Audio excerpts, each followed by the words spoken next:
औज़ु बिल्लाहि मिनश शैतानिर रजीम बिस्मिल्लाहिर रहमानिर रहीम इहदिनस सिरातल मुस्तकीम।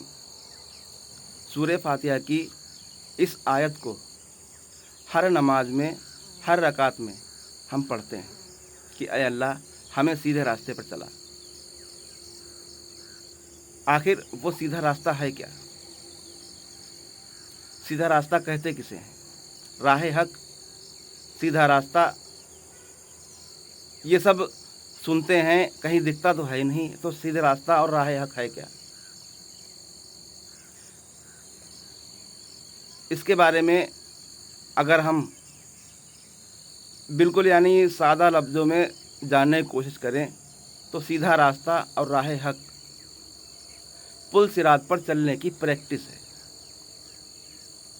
यानी इंसान को बरोज़े क़यामत हर इंसान को पुल सिरात के ऊपर से गुज़रना है, जो बहुत बारीक एक रास्ता है जो जहन्नम के ऊपर बना हुआ है। जो भी उस रास्ते को पार कर गया तो वो जन्नत में चला जाएगा, और जो उस रास्ते को पार नहीं कर पाया वो वहीं पर सीधे जहन्नम के अंदर गिर जाएगा। राह हक पुल सिरात पर चलने की प्रैक्टिस को कहते हैं। जब हम कहीं पर चलने की प्रैक्टिस करते हैं या किसी चीज़ को सीखते हैं तो उसके लिए हमें सहारे की ज़रूरत पड़ती है। जो अल्लाह ने कुरान के अंदर अल्लाह की रस्सी को बताया है, वो रस्सी इस पुरसिलात यानी सीधे रास्ते पर चलने के लिए उस रस्सी को थामे रहो। उसके सहारे से इस रास्ते पर चलना तुम्हारे लिए आसान हो जाएगा। यानी राह हक पर चलने के लिए अल्लाह की रस्सी को मजबूती से थामना बेहद ज़रूरी है। अगर हमने अल्लाह की रस्सी को छोड़ दिया तो पुल सिरात यानी जो है राह हक जो है उस पर हम नहीं चल पाएंगे, भटक जाएंगे, इधर उधर गिर जाएंगे। ठीक उसी तरीके से जिस तरीके से क़यामत के दिन लोग अल्लाह यानी जो पुल सिरात है उसके ऊपर से गुजरेंगे, तो जिनको प्रैक्टिस होगी वो तो आसानी से उस पर से गुजर जाएंगे, दौड़ते हुए निकल जाएंगे। और जिन्होंने राह हक पर चलने की प्रैक्टिस नहीं की तो यकीनन वो पुल सिरात को पार नहीं कर पाएंगे, वो सीधा जहन्नम में जाकर गिरेंगे।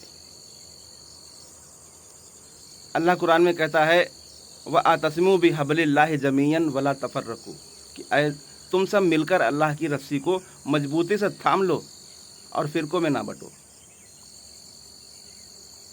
ये अल्लाह की रस्सी और फिरकों में ना बंटना, ये अल्लाह की तरफ से एक बहुत बड़ी यानी जो है वईद है। यानी इसको जो है अगर तुमने नज़रअंदाज कर दिया तो फिर कहीं के नहीं रह गए। अल्लाह की रस्सी को थामो और राह हक पर चलो, फिरकों में ना बंटो।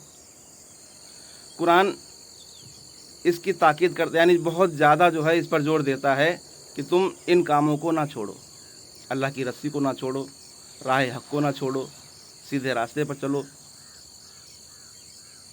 गुमराही का रास्ता ना इख्तियार करो। आज जिस तरह से दुनिया का माहौल बना हुआ है, उम्मत मुस्लिमा अनगिनत फ़िरक़ों में बटी हुई है, क्या वो कुरान के इस बताए हुए तरीके पर अमल कर रही है? जो अल्लाह ने तरीका कुरान के अंदर बताया है, ये उम्मत उस पर अमल कर रही है? अगर नहीं तो फिर किस मुँह से लोग अपने आप को मुसलमान कहते हैं और अपने आप को जन्नत का हकदार कहते हैं? जैसा कि आप लोग जानते हैं कि मेरा सीधा निशाना इस कौम के आलिमों के ऊपर है। ऐसा क्यों? मैं सारे आलिमों को गलत क्यों कहता हूँ? इसकी मेन वजह यही है कि ये लोग अपने मुंह से बहुत बड़ी बड़ी बातें करते हैं मगर अमल उनके पास है ही नहीं, अमल से बहुत दूर हो चुके हैं। यही वजह है कि पूरी की पूरी उम्मत गुमराही के दलदल में धंसती हुई चली जा रही है। राह हक, इसको हम अगर आसान ज़बान में समझते हैं तो पुल सिरात पर चलने का प्रैक्टिस यानी तरीका है। जब हम राह हक पर चलना सीख जाएंगे तो पुल सिरात पर आसानी से गुजर जाएंगे। पुल सिरात सभी जानते हैं कि जहन्नम पे बना हुआ एक पुल है, उस पर से हर इंसान को गुजरना है। अल्लाह की रस्सी वहाँ पर नहीं मिलेगी। वहाँ पर इंसान को बिना सहारे के ही चलना पड़ेगा। दुनिया में अल्लाह ने हमें बताया है कि तुम राह हक पर चलो और अल्लाह की रस्सी को मजबूती से थामे रहो। अल्लाह की रस्सी अंबिया अलैहिस्सलातु वस्सलाम की चेन है। अल्लाह ने आदम अलैहिस्सलाम को दुनिया में भेजा, तब से लेकर आप अलैहिस्सलातु वस्सलाम तक नबूवत का सिलसिला यानी मुसलसल नबी भेजता रहा। वो अल्लाह की तरफ से एक रस्सी है, उस रस्सी को मजबूती से थामे रहो, कभी गुमराह नहीं होगे। और ये सिलसिला आकर हमारे नबी मोहम्मद मुस्तफ़ा सल्लल्लाहु अलैहि वसल्लम पर आकर ख़त्म हो गया। तो क्या यहाँ पर अल्लाह ने उस रस्सी को यानी छोड़ दिया, इस उम्मत के लिए रस्सी है ही नहीं? नहीं, ऐसा हरगिज़ नहीं। इस रस्सी यहाँ यानी इस उम्मत के लिए भी रस्सी है जो अहले बैत है। इसको हम खुलकर अगली वीडियो में बताएंगे।